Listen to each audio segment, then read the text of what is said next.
So அப்படிப்பட்ட தருணத்தில் இன்னைக்கு நம்ம எந்த பகுதிக்கு போகிறோம் பார்த்தீங்கன்னா ஐராதநல்லூர் தான் போகிறோம். ஸோ அங்கே இருக்க மக்களுடைய கோலங்கள் எப்படி என்ன ஏதுங்கிறத ஒவ்வொன்றா தொடர்ந்து நம்ம சீசன் 9 யூடிவி இணைந்து வரும் கோலம் கோலம் சீசன் 9.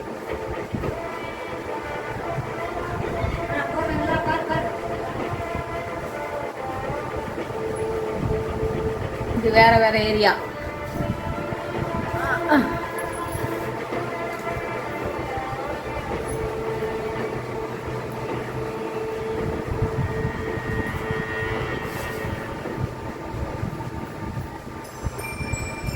நான் போட்ட கோலம்,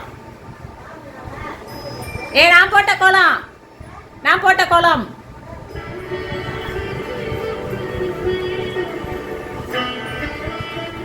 Once again back to the show. Madurai மக்கள் பார்த்துட்டு இருக்கிறது GID20 and UTV இணைந்து வழங்கும் கோலம் கோலாகலம் சீசன் 9ல ஐராதநல்லூர் பகுதியில் இருக்க கோலங்கள் தான் இன்னைக்கு நம்ம பார்த்துருக்கோம்.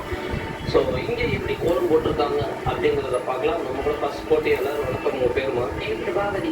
Okay right. நீங்கள் என்ன கோலம் போட்டிருக்கீங்க? ரங்கோலி கோலம் போட்டிருக்கேன். ரங்கோலி சூப்பராக கலர்ஃபுல்லாக இருக்குது. எதனால வந்து இந்த மாதிரி ஒரு தீமை நீங்கள் சூஸ் பண்ணிருக்கீங்க? சின்ன பிள்ளைலேருந்தே கோலம்னா ரொம்ப ஆசை.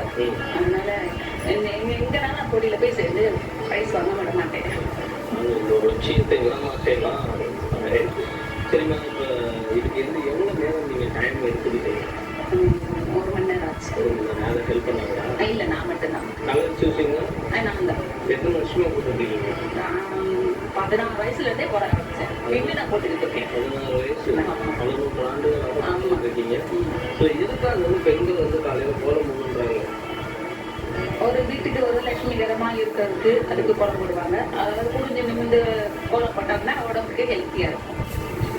ஒரு 14 வருஷமா நீங்கள் கோலம் போட்டுருக்கீங்களா? அப்போ நீங்கள் கோலம் போட்டதுக்கு இப்போ என்ன வித்தியாசங்கள் தெரியுது உங்களுக்கு? கொஞ்சம் டெவலப் ஆயிருக்கு.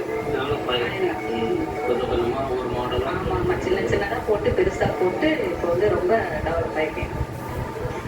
Thank you so much. உங்களுக்காக கோலம் போட்டு வெயிட் பண்ணதுக்கு ரொம்ப நன்றி. உங்களுக்கு வந்து நம்ம மதுரை GID20 சார்பாக ஒரு சின்ன கிஃப்ட்.